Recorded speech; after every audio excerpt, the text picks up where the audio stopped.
couple of interesting thoughts. You will recall that Taylor had gone away, and Stagg renamed the distillery Stagg Distillery, and Taylor took the Taylor name away with him. Well, there's two very interesting data points here.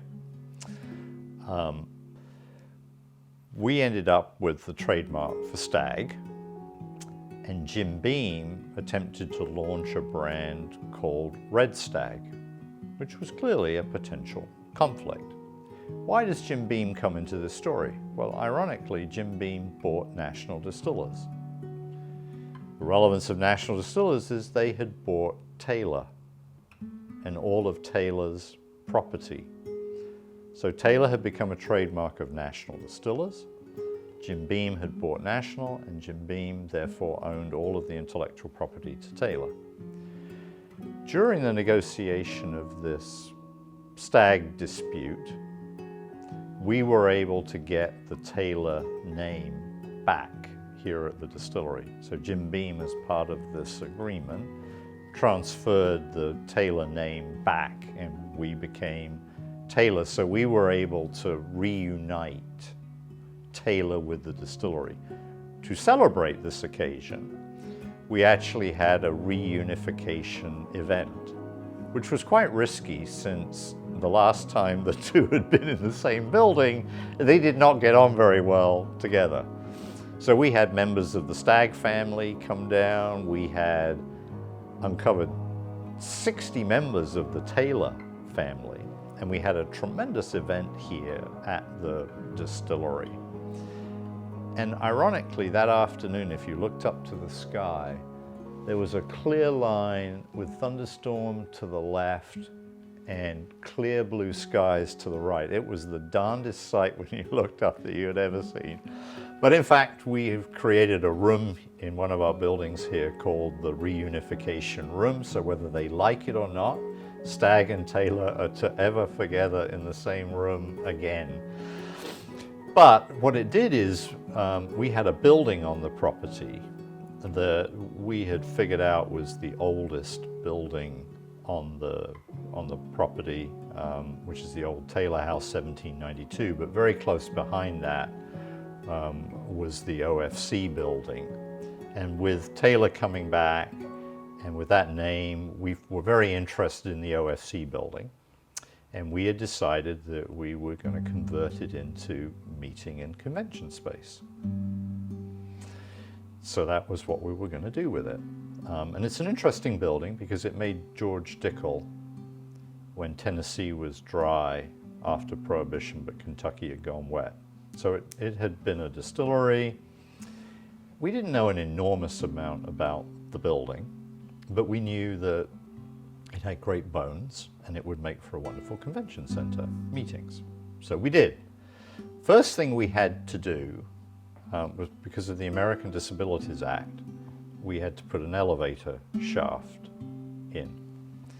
Mercifully, we were using preservation architects and preservation construction experts. So they started to lay the foundation for the elevator shaft. Not an hour in, they say, we need to stop because we think we have discovered something beneath the concrete floor. None of us had any idea what was under that concrete floor. And Elmer, maybe as part of his drip feeding us the list, had not told us anything about what was under the concrete floor. So anyway, we go and get an archaeologist, Nick Laraquente, and we say to Nick, all right, why don't you figure out what's under here? So Nick starts to dig it out with trowels, and piecing it together with the Sanborn maps and with Taylor's illustrations that he had done, his lithograph book, which we had uncovered, we began to think that we had found the fermenters for his 1880 distillery. So the whole project changed scope. Whatever meeting space was going to be on the ground floor went right out the window, because clearly this was a treasure trove. By the time we had it all dug out, we found the fermenters for the 1883 distillery. Those fermenters were numbers 9, 8, 7, 6, 5, and they matched perfectly to the lithographs. They matched perfectly to the Sanborn maps. We knew exactly what we had. But we also found the ruins of the 1857 distillery and the 1879 distillery. And what happened is, when Taylor bought the property, he actually blew up the Swigert distillery and replaced it with his own distillery in 1879, but that caught fire in 1882 and burnt to the ground. And then when he rebuilt it in 1883, he did it differently. So when he did the 1879 distillery, it had a dock, so the building was more recessed. In 1883, which is the building you go in today, it's not recessed at all. So when you go into the OFC building today, you will actually see the ruins of 3 distilleries. It was irresistible for us to not put one of those fermenters back into action. So anyway, we said, well, let's take a look at it.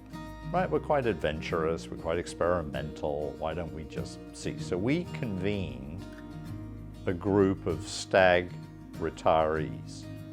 I'm not talking about 65-year-olds, I'm talking about the 80 and 90-year-olds. We convene a group of a dozen of them, including Orville Shop, Jimmy Johnson, and we've got on the table in this master distiller's room about 30 different samples of barrel-proof whiskey. And we said, look guys, we want to create a barrel-proof whiskey. We've got all different ages, we've got all different liquids here, all different proofs.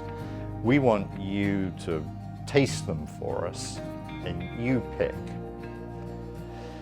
So after about an hour of this, everyone is literally wasted. It is a sight to be seen. And they're having a great time. But now they're telling stories. And halfway through the discussion, someone says, well, you don't make whiskey like you used to, which was the single most terrifying comment I had ever heard. Because I was like, well, what do you mean by that? You're going to have to explain it. I can see Elmer's bristling a bit there, and Harlan is clearly shocked, as is Gary Gayhart. So anyway, he said, well, you know, in the old days, they used to sour the mash differently. And they explained how the mash was soured in the late 1800s. It was hand-me-down knowledge. And souring techniques for the mash had been made more sophisticated over the years.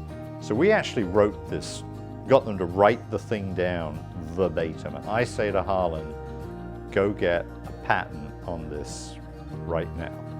Harlan says, I really don't want to do that. And I said, why not? He said, do you have any idea how difficult this is going to be to make? And I said, well, that's why we have you, right? You go figure it out. So anyway, we did. We got a patent on it, which is why I'm not going to tell you what it is we do. But then think about it. We have the recipe for making old-fashioned sour mash. And in the OFC building, we now have the fermenting vessel that it actually would have been done in.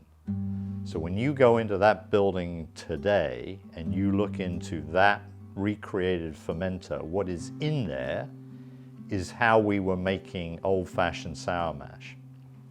And now that we have the Taylor name back, it is under the E.H. Taylor name. So the whole story just ties together perfectly. But if you think of all the things that had to happen to get that back, you do begin to wonder if there isn't someone looking down on us, because it's just incredible the different dots we've had to join to get to that place. So that's the story of OFC.